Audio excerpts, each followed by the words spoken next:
ఇంత అయినా సరే పక్కనే ఉన్నారు కదా అంటున్నాను సుందరరాజు గారు. నా పాయింట్ ఇంకో క్వశ్చన్ అడుగుతారండి, సోషల్ జస్టిస్ గురించి ఇది మాట్లాడుతున్నారు కదా. మీరు అడుగురు కానీ ఒక్క నిమిషం.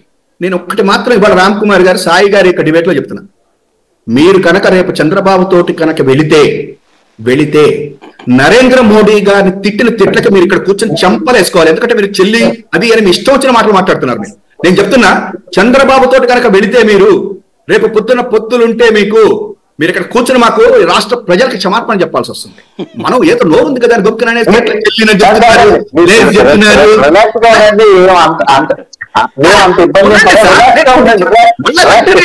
వెంటనే మా గురించి కాదండి.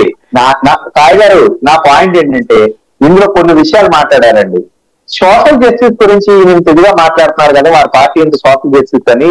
సోషల్ జస్టిస్ అనేది కోస్తాంధ్ర తీర ప్రాంతానికి వచ్చేటప్పుడు మాత్రమేనా, అంటే రిస్క్ లో ఉన్న సీట్లు మాత్రమేనా? రాయలసీమలో వాళ్ళకి గెలుస్తాయి అనే చోట మాత్రం అన్ని చోట్ల రెడ్లకే ఉంటాయా? అక్కడ సోషల్ జస్టిస్ వీళ్ళు గుర్తురారా? అక్కడ జనాభా తమాషా పద్ధతిలో జనాభా అంతా రెడ్డిలే ఉన్నారా? మిగతా వాళ్ళు లేరా? అక్కడ మీకు ఎందుకు కనపడదు సోషల్ జస్టిస్? మీకు మీ సీట్స్ కన్ఫామ్ అక్కడ స్ట్రాంగ్ గా ఉన్న చోట అయితే మాత్రం రెడ్లకి ఇస్తారు, మిగతా చోట్ల వేరే వేరే కొడాలు ఇచ్చి గిటైనా విచారు లేకపోతే లేక తీసుకుపోవాలన్నారు.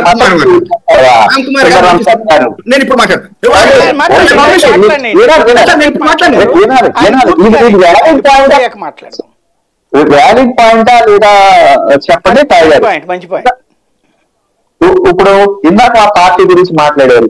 మా పార్టీలో రకరకాల వాళ్ళు వచ్చారు, వాళ్ళే మంత్రులు అయ్యారండి. ఏమంటే 2014లో రాష్ట్ర అధ్యక్షుడిగా ఉన్న హరిబాబు గారు పోటీ చేశారు, గెలిచారు. ఏమంటే నర్సాపురం నుంచి గోకరాజు గంగరాజు గారు పోటీ చేశారు. వారు విహెచ్పిలో ఉన్నారు, వారు వేరే పార్టీలో లేరు, వారు పోటీ చేశారు, గెలిచారు.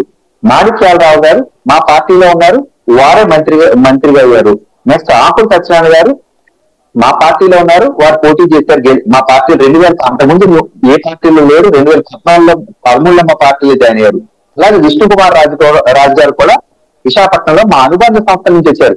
వీళ్ళందరూ లేకుండా చంద్రబాబు నాయుడు డిసైడ్ చేసేస్తాడు మా పార్టీ అంటే కరెక్ట్ కాదు సుందరరామన్ గారు.